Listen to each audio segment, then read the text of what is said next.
নমস্কার, আমি অনন্যা চলে এসেছি আজ একদম একটা ডিমের সহজ রেসিপি নিয়ে।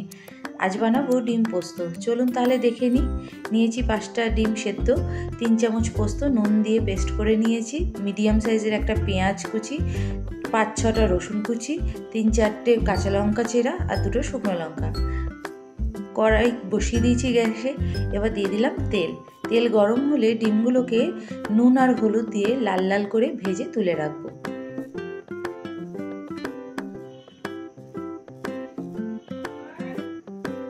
দেখুন ডিম ভাজা একদম রেডি।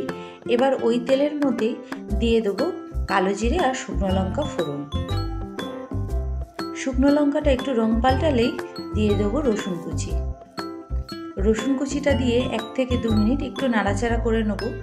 রসুনটা যেই হালকা লাল হয়ে যাবে তখনই দিয়ে দেবো পেঁয়াজ কুচি। পেঁয়াজটাকেও ভালো করে 3 থেকে 4 মিনিট ভেজে নেব।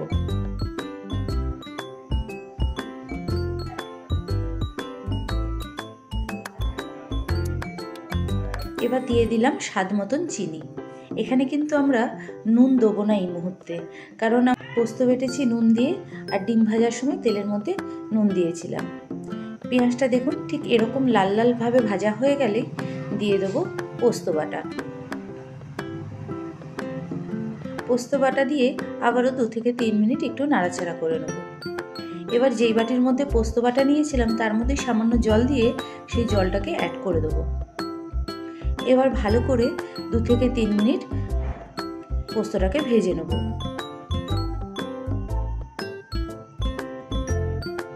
পোস্তটা ভাজা হয়ে গেলে দিয়ে দেবো শুকনো লঙ্কার গুঁড়ো আর হলুদ গুঁড়ো। এবার আবারও 2 থেকে 3 মিনিট মিডিয়াম ফ্লেমে মশলাটাকে কষিয়ে নেব।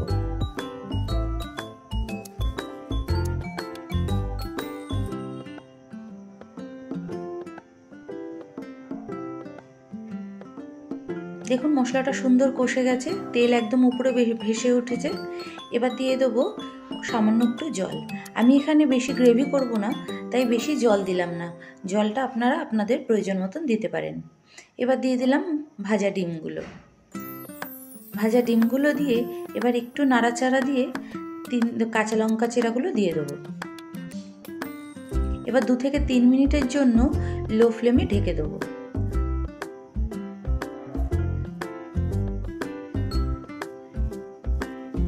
ঢাকনা খুলে এখানে একটু নাড়াচাড়া করে দিয়ে দেবো 1/2 চামচ গরম মশলার গুঁড়ো।